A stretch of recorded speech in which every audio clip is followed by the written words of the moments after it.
wabarakatuh. Waalaikumsalam warahmatullahi wabarakatuh. Sudah makan? Sudah. Siapkah menerima pembelajaran dari Ibu? Siap. Ya, sebelum kita memulai pembelajaran, alangkah berkahnya supaya pembelajaran yang kita laksanakan hari ini, kita berdoa dulu ya. Ketua kelas pimpin temannya untuk berdoa. Sudah siap. Sebelum kita belajar, marilah kita berdoa. Sikap berdoa. Angkatkan tangan, tundukkan kepala.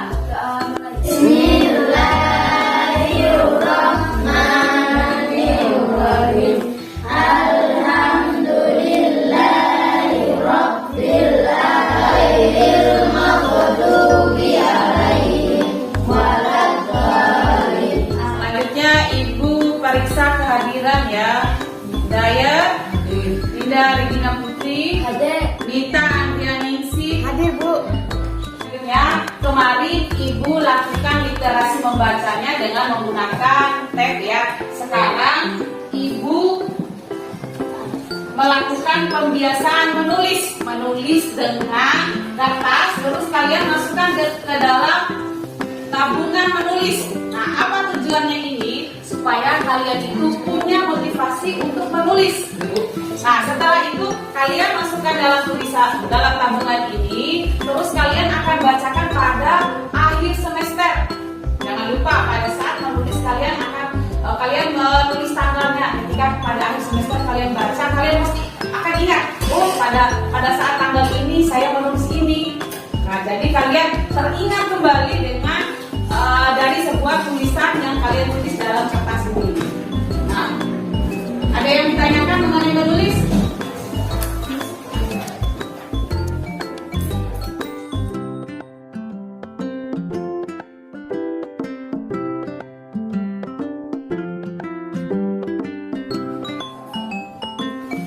Ya, sudah selesai menulisnya? Sudah. Sekarang masukkan buku. Ayo.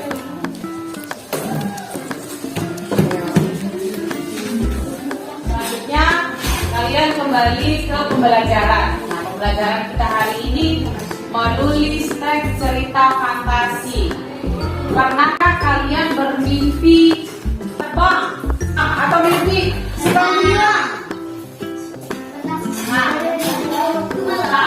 Kaitan dengan pembelajaran kita hari ini, karena teks cerita fantasi itu adalah teks yang penuh dengan cerita hayalan. Nah, ketika kalian bermimpi terbang, maka kalian bisa menulis cerita itu dalam sebuah tulisan. Nah, misalnya kalian itu bermimpi terbang seperti elang, terus kalian tuangkan dalam tulisan.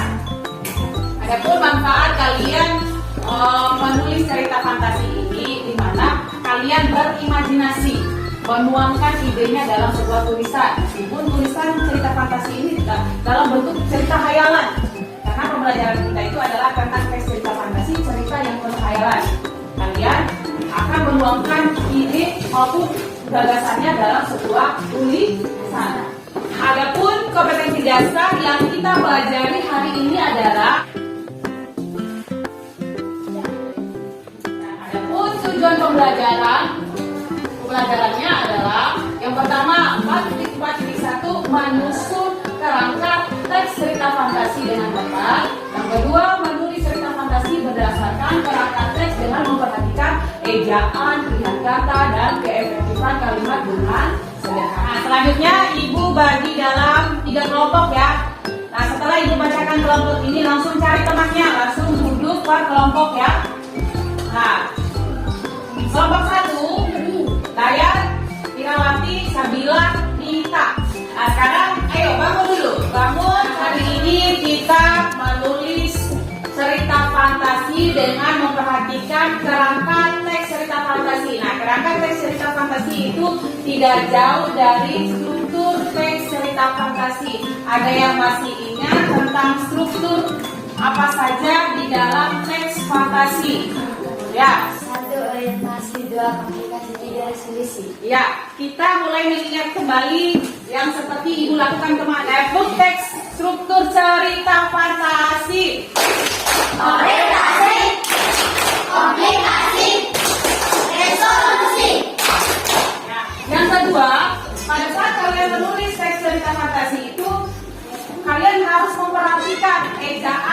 maupun tanda baca. Ada yang tahu apa itu ejaan atau tanda baca?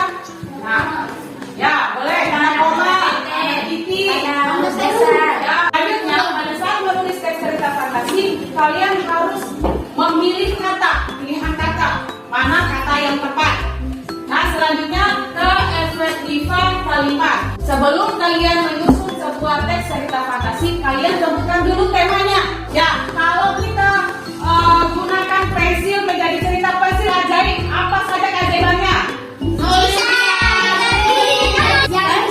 Ketika kita menulis bisa terwujud. Oh iya, betul, pertama.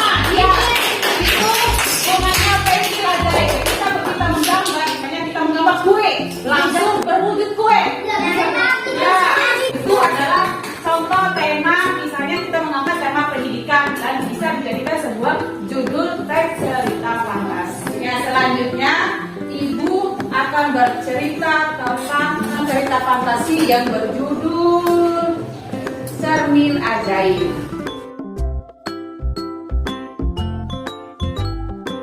Pada zaman dahulu, di sebuah kerajaan yang penuh dengan kemegahan dan kekayaan, hiduplah seorang raja.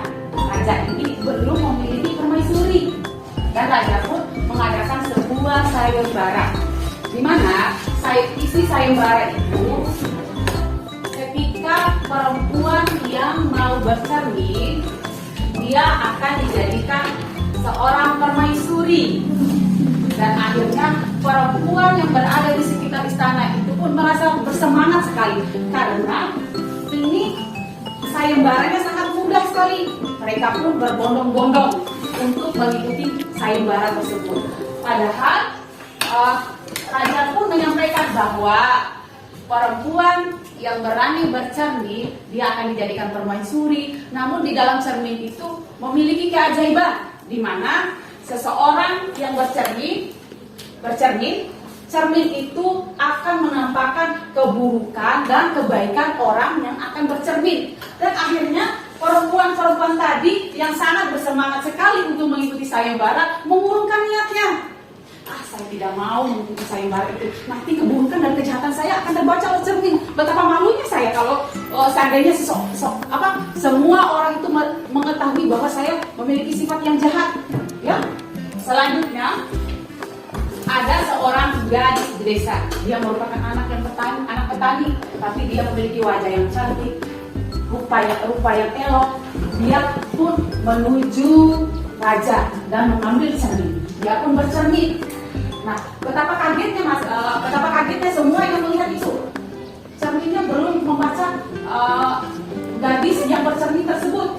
Dan raja pun menyampaikan bahwa cermin itu tidak memiliki keajaiban atau tidak memiliki sakti atau hal yang lainnya. Cermin itu hanyalah cermin biasa. Cuma raja mau melihat siapa sih yang benar-benar baik ini untuk saya jadikan permaisuri, untuk saya jadikan istri.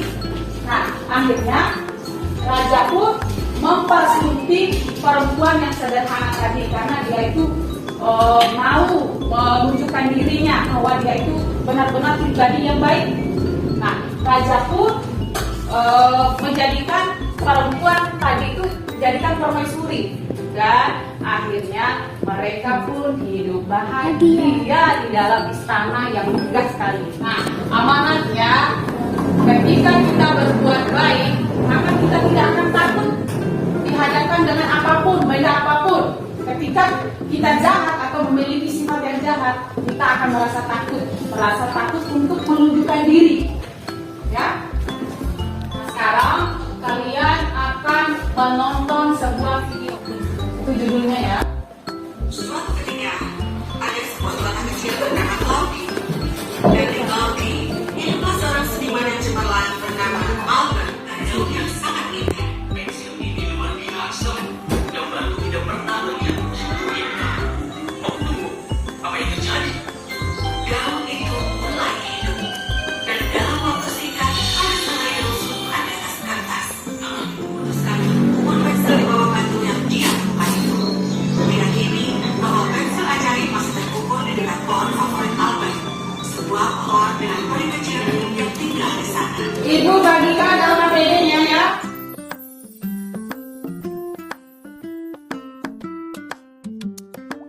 Ada yang mau bertanya terkait dengan menyusun teks cerita fantasi?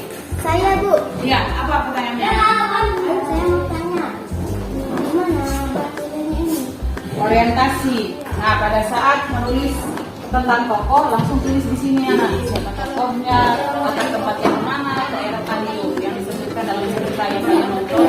Nah, watak dari tokoh itu bagaimana orangnya? Tuangkan dalam orientasi. Ya. Sudah selesai diskusinya? Sudah. Ayo, mana kelompok yang siap untuk presentasi? Ya, kelompoknya Dinda, kelompok 2. Assalamualaikum warahmatullahi wabarakatuh.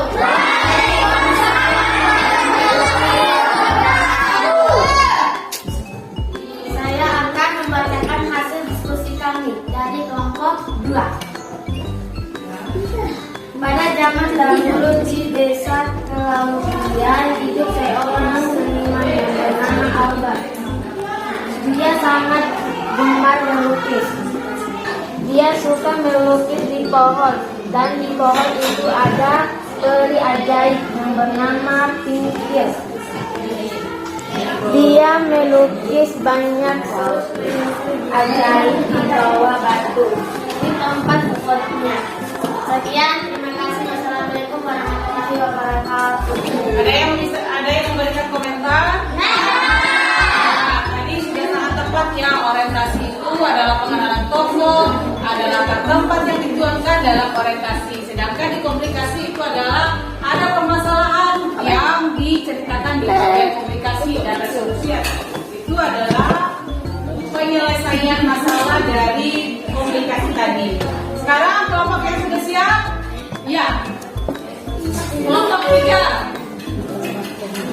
Orientasi. Pada zaman dahulu ada seorang pelukis yang bernama Albert. Albert sangat pandai dan pintar menggambar orang dan buah. Komunikasi. Datang seorang tulis ingin mengambil pensil ajaib dari Albert. Lalu Albert menggambar rangka untuk mencetak tulis itu dengan rangka yang digambarkannya. Waalaikumsalam warahmatullahi wabarakatuh. Ya, untuk pembelajaran hari ini kita simpulkan bahwa ketika menulis cerita fantasi itu kita tidak jauh dari kerangka teks cerita fantasi, yakni struktur cerita fantasi. Yang pertama ada orientasi. Dan juga kita pada saat menyusun cerita fantasi juga harus memperhatikan ejaan, tanda baca, tanda koma, dan tanda titik dan sebagainya. Dan juga memperhatikan pilihan kata dan keefektifan dalam penggunaan kalimat. Nah, sekian pembelajaran dari Ibu. Tidak ada pertanyaan? Nah, untuk pertemuan minggu depan di hari Senin, kita akan belajar tentang teks prosedur. Nah, untuk cerita fantasi, untuk bab 2 ini pembelajaran kita sudah selesai. Berarti minggu depan kita belajarnya teks prosedur.